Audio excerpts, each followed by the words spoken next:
அது பண்ணி இது பண்ணி, அது அவமானம் தானே. நிறைய அவமானம் வந்து பேங்க்கில் டெபாசிட் பண்ணுற மாதிரி. அதுக்கு ஒவ்வொருத்தரும் ஒரு நாள் பதில் சொல்லி ஆகணும். நைஸ்.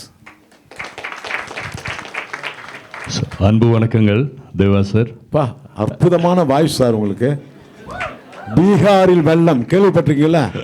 அப்போல்லாம் இதில் வரும் இல்லை, நியூஸ் சேனலில் ஒருத்தர் பேசுவார், அப்படி இருக்கும். அதே குரல் தான் உங்களுக்கு. நீங்கள் கடந்த வருடம் பல வருடங்களுக்கு முதல்ல இங்கே ஆஸ்திரேலியா வந்திருந்தீங்க. வந்தபோது அதாவது கிராமிய இசை சம்பந்தமான ஒரு நிகழ்வுக்கு வந்திருந்தீங்க. அந்த நிகழ்ச்சியை தொகுத்து வழங்கினது நான் தான்.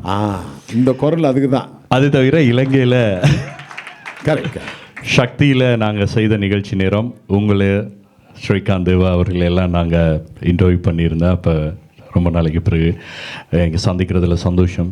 ஸோ எல்லாருமே உங்கள்கிட்ட கேட்டுட்ருக்காங்க. இப்போ நீங்கள் ரஜினிகாந்தை பற்றி சொன்னபடியா இந்த தேவா யாருன்னு தெரிஞ்சாலும் அப்படி இருந்தும் அப்படின்னு அவர் சொல்கிற மாதிரி ஸ்ரீகாந்த் தேவா அவர்களிடம் ஒரு கேள்வி. நீங்கள் உங்களுடைய இசைத்துறையில் ஒரு மிகப்பெரிய மகிழ்ச்சி, ஒரு தந்தையாக இருந்துட்டு உங்களுடைய வளர்ச்சியில் அவர் சந்தோஷமாக இருந்திருப்பார்.